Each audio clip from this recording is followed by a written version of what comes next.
بسم اللہ الرحمن الرحیم، اظہر علی ہوں اور آپ دیکھ رہے ہیں میدان ڈیجیٹل۔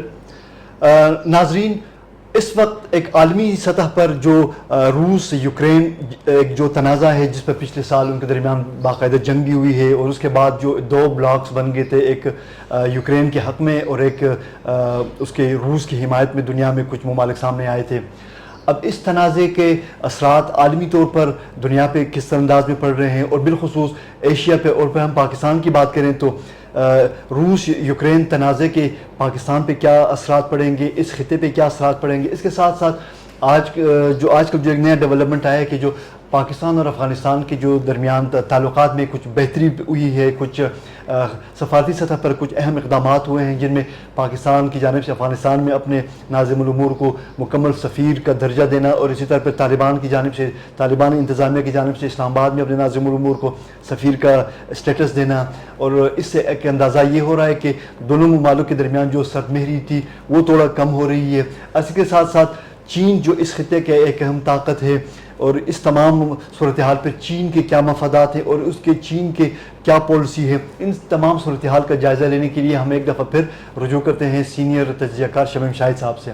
Thank you sir. جیسے کہ میں نے انٹرو میں بتا دیا کہ روس یوکرین تنازع ہے، پھر پاکستان افغانستان کے درمیان تعلقات میں حالیہ بہتری ہے، پھر اس تمام صورتحال میں چین کا ایک کردار ہے، تو اس تمام صورتحال کو آپ کس نظر سے دیکھتے ہیں؟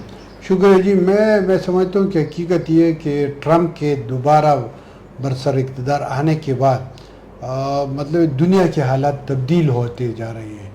اگر آپ دیکھیں تو ٹرمپ واحد امریکن صدر ہے پہلا جس نے روس کے ساتھ تعلقات کو بہتر بنانے کے لیے زیلنسکی جو ہے یوکرین کی جو صدر ہے ان کے ساتھ پہلی ملاقات میں ان کی سرزش کی تھی، اور اسے کہا تھا کہ آپ مطلب یہ جنگ نہیں کر سکتے، آپ اس جنگ کو بند کر دیں۔ تو یہ مطلب روس کی طرف دوستی کا پہلا اشارہ تھا۔ اب مطلب وہاں پر ٹھیک ہے انہوں نے کہہ دیا، مگر اس کے باوجود بھی یوکرین کے جو اور روس کے درمیان جو جھگڑا تھا وہ بھی جاری ہے، اور 2-3 دن پہلے یوکرین نے بہت بڑے دعوے کیے کہ انہوں نے روس کے 40 کے قریب طیارے جو ہے وہ مار گرائے ہیں، تباہ کر دیے ہیں۔ تو اب اس کے بعد مطلب جو روس کا جو انتقامی جو جذبہ تھا وہ اس میں بھی شدت آئے ہے، اور خدشات کا اظہار کیا جا رہا ہے کہ روس بہت جلد یوکرین پر بہت سخت حملہ کرنے والا ہے پچھلے 2-3 دنوں سے۔ اگر یہ حملہ ہو گیا تو اس سے مطلب ظاہر ہے یوکرین کو بھی نقصان پہنچائے گا، مگر ساتھ ساتھ اس میں عالمی سیاست پر بھی اثرات پڑنے کی توقعات ہے۔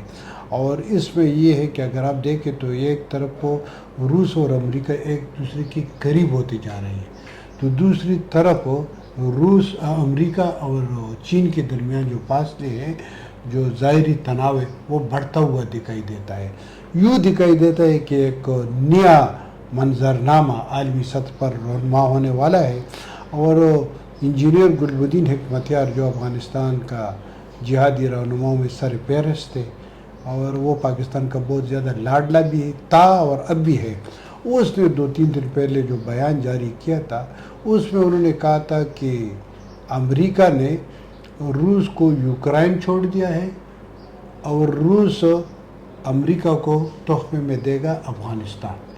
اس کا مطلب یہ ہے کہ جو امریکن ہے تو ان کی خواہش ہو کہ وہ کسی طریقے سے باگرام یا دیگر جو 7 کیمپس مستقل اڈے تھے ان کو واپس قبضہ کر دے، اور ساتھ ساتھ یہ بھی اطلاعات ہے کہ نیٹو کی افواج دوبارہ افغانستان میں داخل ہو رہی ہے، جو میرے خیال میں پاکستان کی مرضی کے بغیر تو نہیں ہو سکتا۔ پاکستان اس میں چونکہ امریکی اتحادی ہے اور اس میں فریق ہے، تو اگر یہ آ گئے تو یہاں پر ظاہر ہے یہاں پر حالات تبدیل ہوں گے، اور اس کے اثرات منفی بھی ہو سکتے ہیں اور پازیٹیو بھی ہو سکتے ہیں۔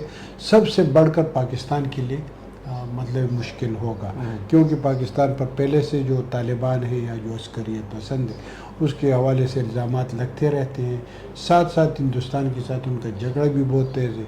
اگر آپ دیکھیں تو ایران کے ساتھ پاکستان کے تعلقات ویسے نہیں ہے جو ہونی چاہیے، تو میرے خیال میں اس کے اثرات ہوں گے، لہذا پاکستان کو اس دوران بہت زیادہ سوچ سمجھ کر فیصلے کرنے ہوں گے، اندرونی بھی اور بیرونی بھی.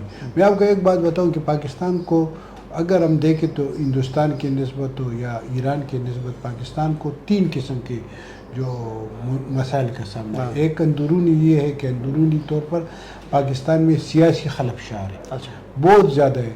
جو اس وقت سب سے پاپولر جماعت ہے، کوئی شک اس میں نہیں ہے، عمران خان یا عمران خان کی پاکستان تحریک انصاف، تو ان کے ساتھ حکومت کی اور ریاستی اداروں کی مازارائی ہے، اسی وجہ سے سیاسی عدم استحکام ہے. دوسری پاکستان کو معاشی عدم استحکام کا سامنا ہے. پاکستان کے معاشی مسائل بہت زیادہ ہے، بے روزگاری ہے، غربت ہے، یہاں پر مہنگائی ہے، یہاں پر مطلب اگر آپ دیکھیں تو ہمارے اسٹاک ایکسچینج جو ہے نا وہ بالکل وہ کیا کہتے ہیں گردش میں ہے.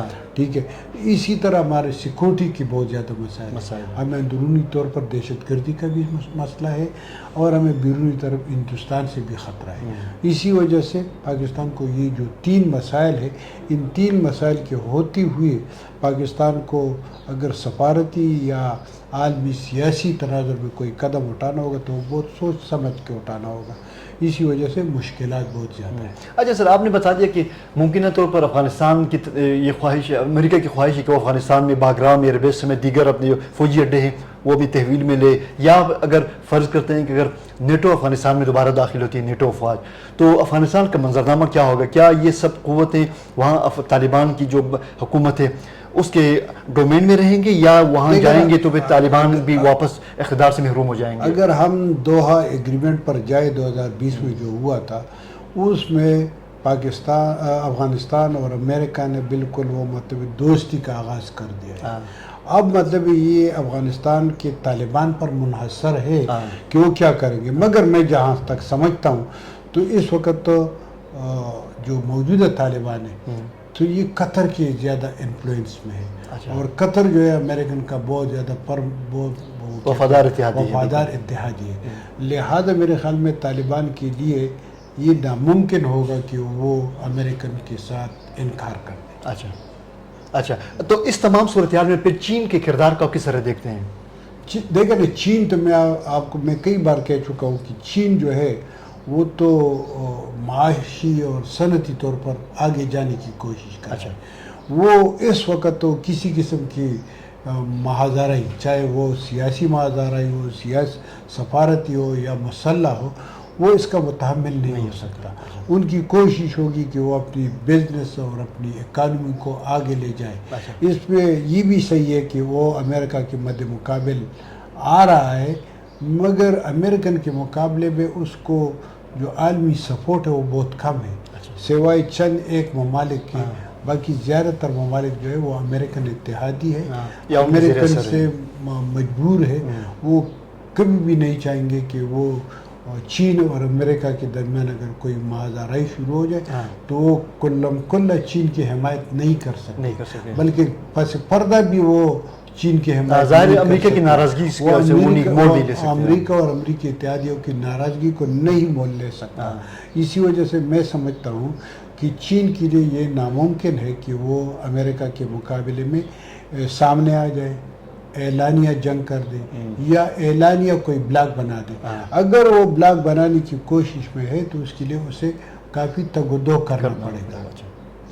یہ تھی خطے کی تازہ ترین صورتحال. اب آگے آنے والے دنوں میں افغانستان میں کیا ہوتا ہے اور روس یوکرین جو تنازع ہے اس کے کیا منطقی نتیجہ نکلتا ہے، تو ان تمام صورتحال میں پھر چین کی کیا پالیسی ہوتی ہے، اور ان تمام کرداروں کو جب ہم پاکستان پہ لاگو کریں گے تو پاکستان اپنا مفاد کس میں دیکھتا ہے، وہ کس کیمپ میں جائے گا، کیا فیصلہ کرے گا، اس حوالے سے ہمیں آنے والے دنوں کا انتظار کرنا پڑے گا.